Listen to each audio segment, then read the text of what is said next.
ORS. It consists of glucose, sodium chloride, potassium chloride and trisodium citrate dihydrate. Let's see the amounts of each and every substance in ORS.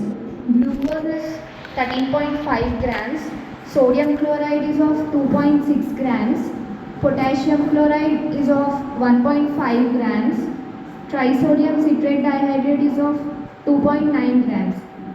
The functions of these are: glucose aids in sodium and water absorption, sodium chloride which replaces the sodium and chloride lost in the stool, potassium chloride which replaces the potassium lost, trisodium citrate dihydrate which replaces the bicarbonate and helps in buffers acidosis.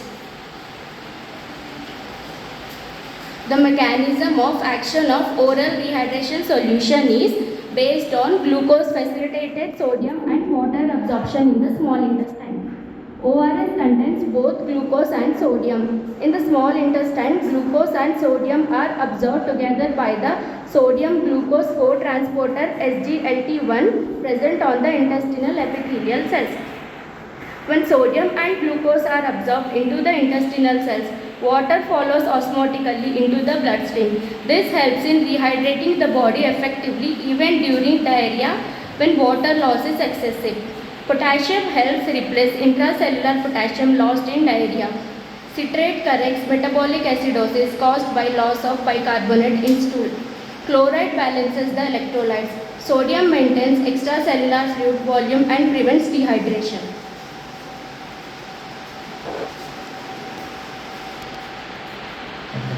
ORT works because of the molecular mechanisms involving the transport of the sodium and glucose into the gut. The cells that make up the lining of the gut has the special receptors which help in the transport of the sodium and glucose into the blood so that water can enter into the blood. The increase in the sugar and sodium inside the cell lead to the increase in absorption of water and chloride. Now Shravani will explain in detail the mechanism.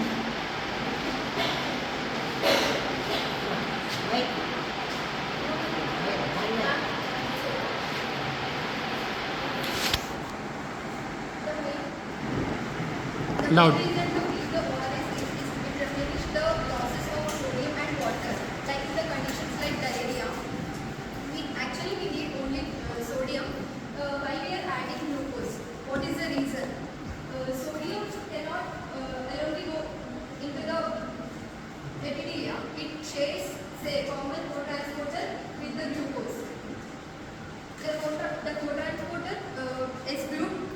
SGLT type 1. Here the 2 sodium and 1 glucose share the common co-transporter. After entering into this, sodium leaves out by sodium potassium ATPase channel. This is a secondary transport. It uses energy of the sodium potassium ATPase channel. And the glucose which entered in this epithelia leaves by the glut type 2 channel. It does not require any energy. It leaves the channel by the facilitated diffusion. This is the reason why glucose is added along with the